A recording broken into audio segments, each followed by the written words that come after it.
Olá, muito bom dia. Mais uma vez aqui para trazer uma mensagem de Deus para o seu coração. Estamos fazendo a sequência dos heróis da fé e nós estamos agora no personagem Moisés, o homem que mais teve intimidade com Deus. Então, se a gente for analisar, né, a vida de Moisés, a intimidade que ele tinha com Deus é uma coisa tremenda. Então eu queria ler com vocês aqui um texto que fala assim, olha, muito tempo depois morreu o rei do Egito. Os israelitas gemiam e clamavam debaixo da escravidão, e o seu clamor subiu até Deus. Ouviu Deus o lamento deles e lembrou-se da aliança que fizera com Abraão, Isaque e Jacó. Deus olhou para os israelitas e viu a situação deles. Olha só, que momento que nós estamos aqui da história? Você vê que muito tempo depois morreu o rei do Egito.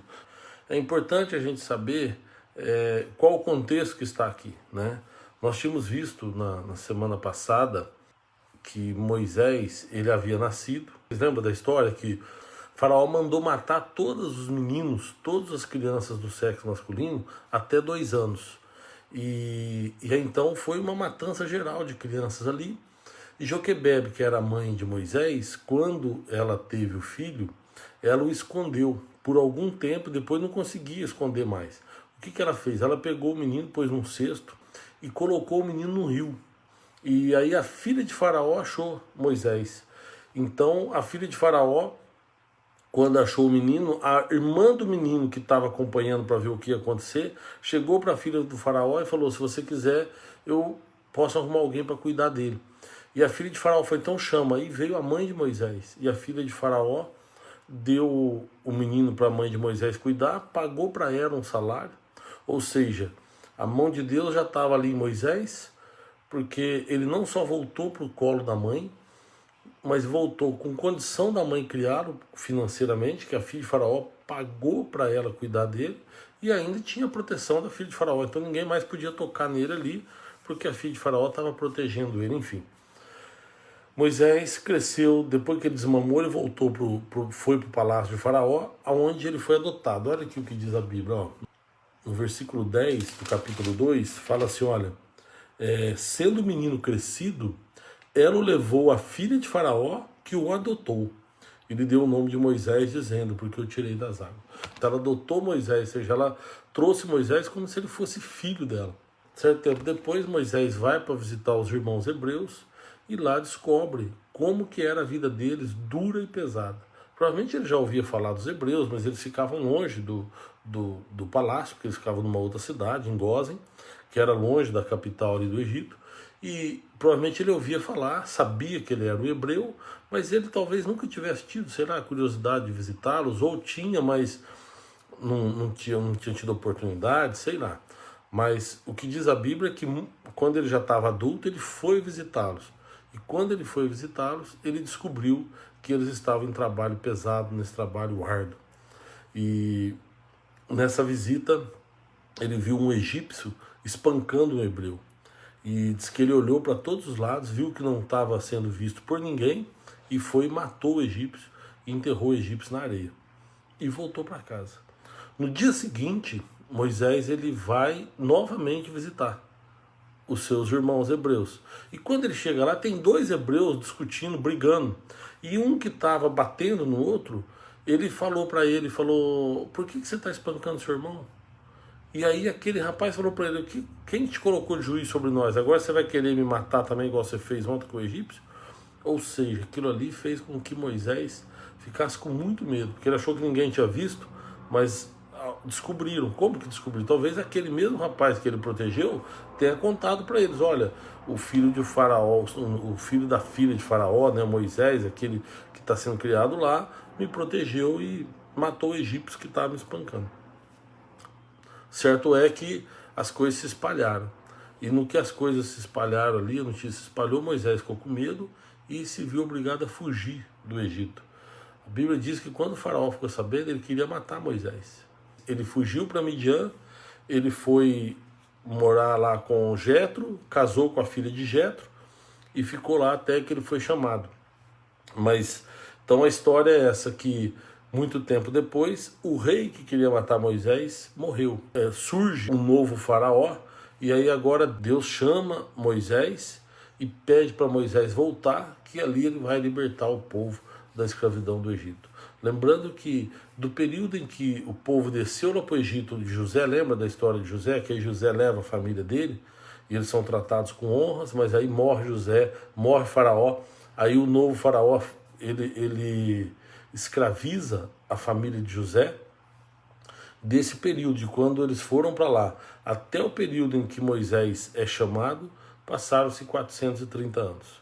Do período em que Moisés nasceu e até esse momento que nós vimos aqui, foram 80 anos. Moisés, ele com 40 anos, ele matou o egípcio e fugiu. 40 anos. E 40 anos depois, quando ele tinha 80 anos, ele é chamado para voltar. Mas nós vamos ver terça-feira que vem. Aqui o que que eu queria tentar com vocês aqui na mensagem é o seguinte: Moisés, ele foi e matou o Egito, protegeu o irmão dele. Moisés, o que ele fez, o ato dele? Foi proteger o irmão, mas ele foi rejeitado por isso. No dia seguinte, quando ele foi chegar e apartar a briga e falar para os dois como deveriam agir, eles o rejeitaram, né? E nós sabemos de uma história de um homem também que foi rejeitado pelos seus irmãos, né? E é sobre esse homem que eu quero falar com você, né? Se você pegar no Evangelho de João, no capítulo 1, diz que Jesus, ele estava com Deus e diz que ele veio para os seus irmãos justamente para trazer a vida, e eles o rejeitaram. Olha só, então Jesus, ele vem na terra.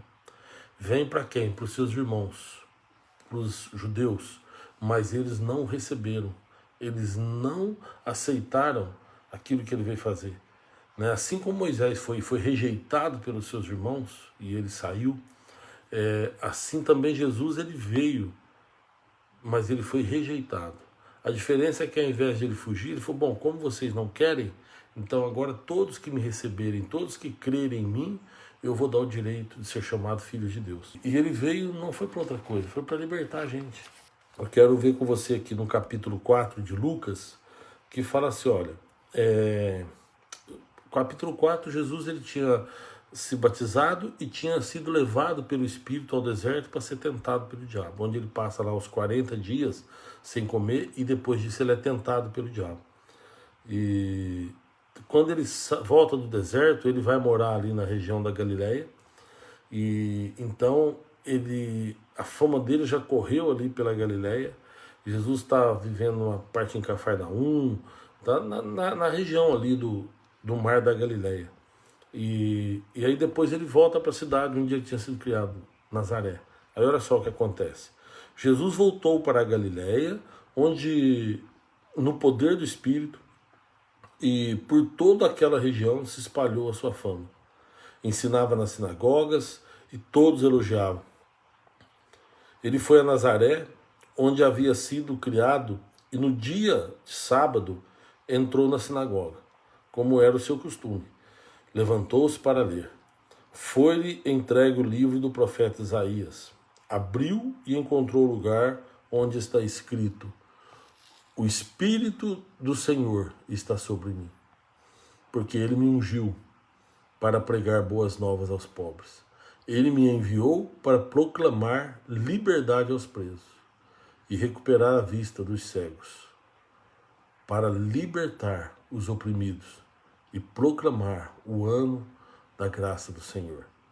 Então ele fechou o livro, devolveu ao assistente e assentou-se. Na sinagoga todos tinham os olhos fitos nele. E ele começou a dizer-lhes: hoje se cumpriu a escritura que vocês acabaram de ouvir.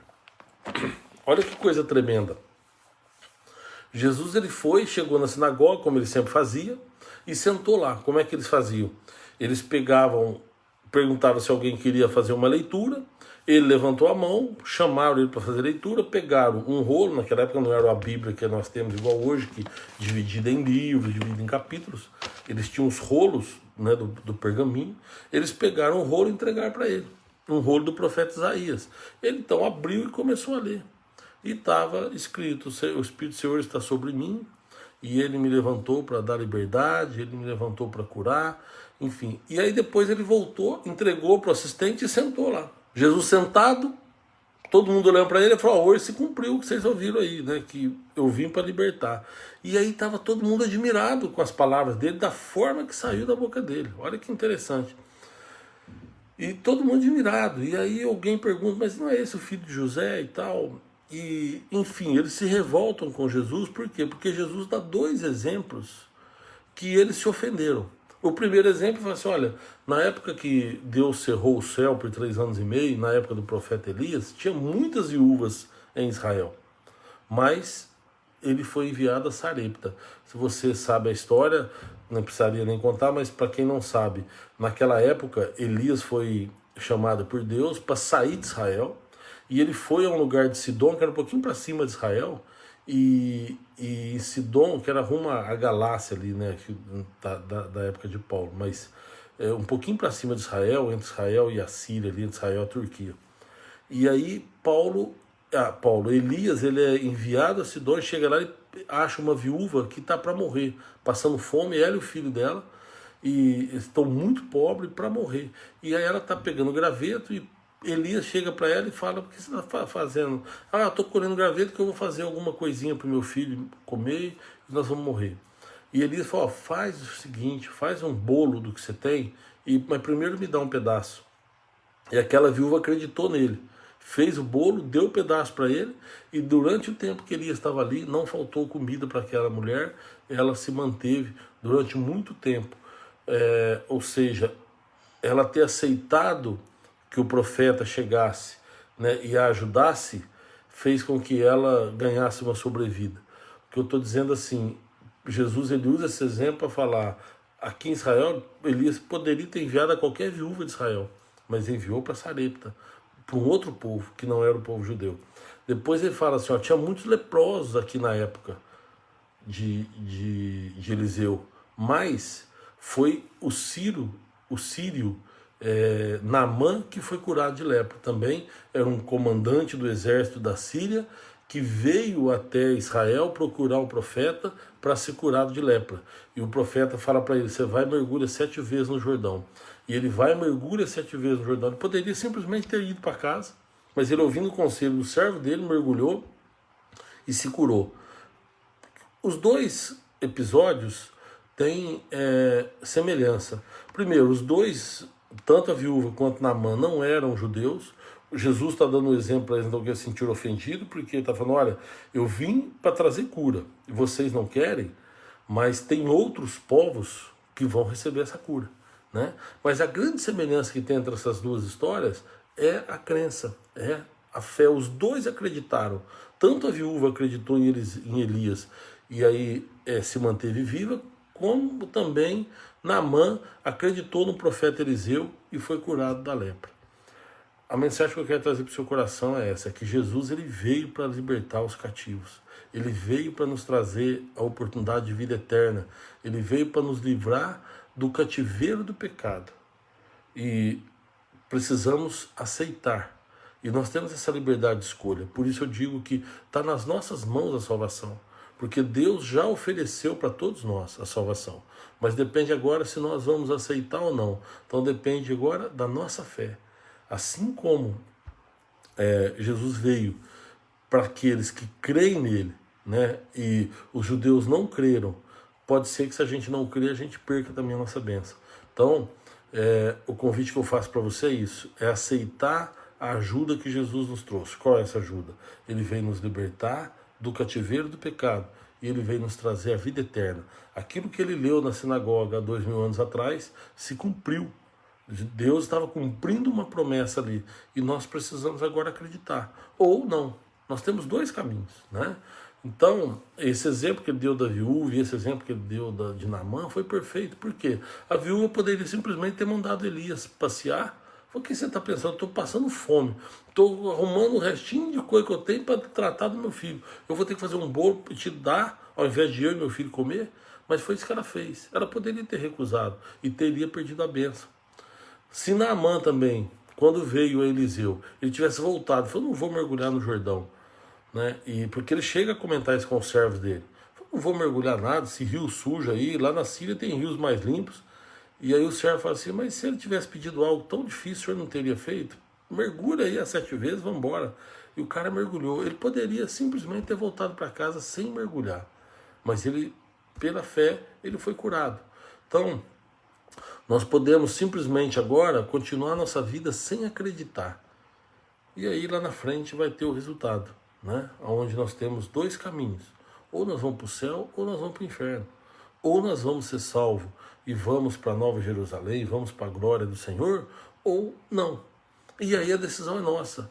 A oferta está aí. Deus deixou tudo isso escrito aqui para nós. O reino. O que Jesus veio? Jesus veio anunciar as boas novas do reino. Você viu ele falando? Ele veio libertar os cativos, veio anunciar as boas novas do reino. Ou seja, ele veio nos ensinar, ele veio falar sobre o reino de Deus. Olha, existe um reino. Esse reino é assim, assim, assim. Está tudo escrito no Evangelho aqui de Jesus.